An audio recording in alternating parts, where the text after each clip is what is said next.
पढ़ो पढ़ो सब सलात सजण ते,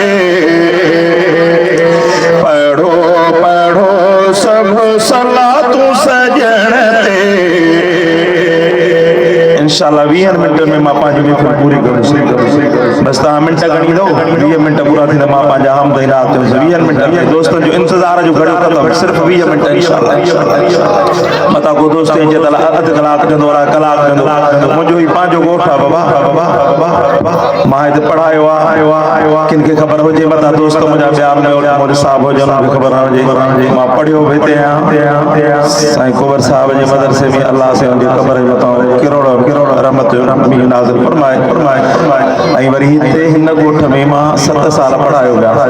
माना मुंहिंजा शागिर्द बि हिते आहिनि, शागिर्द अहिड़े नमूने सां मां सवेल दोस्तनि मूंखे चयो त ज़िमानी खाई पोइ माण्हू हलिया वेंदा।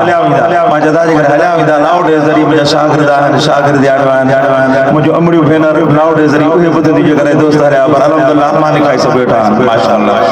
पढ़ो पढ़ो सब सलात सजण ते, पढ़ो पढ़ो सब सलात सजण ते।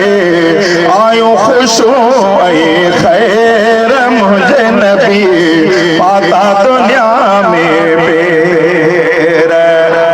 पढ़ो पढ़ो सब सलात सजण ते, पढ़ो पढ़ो सब सलात सजण ते। आयो खुशो ऐं खैर मुझे नबी पाता दुनिया में पेर। सुने नबी पाता दुनिया में पेर। वहदत वारा रंग रचिया, वहदत वारा रंग रचिया।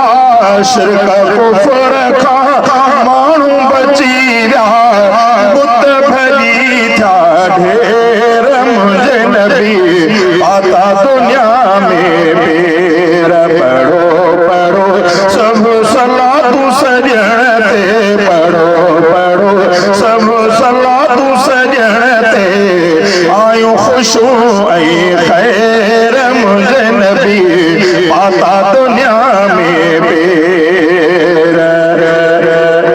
पूरियों यतीम ने जूठियूं दुआऊं, पूरियों यतीम ने जूठियूं दुआऊं।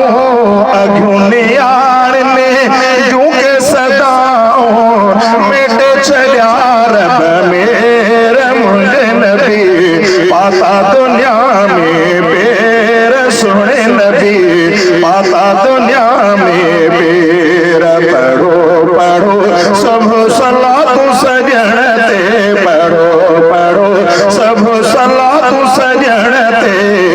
आयो खुशो ऐं खैर मुझे नबी पाता दुनिया में पेर। सुने नबी पाता दुनिया में पेर। हलऊं हलऊं अचो ॾुखनि जा मारियल, हलऊं हलऊं अचो ॾुखनि जा मारियल।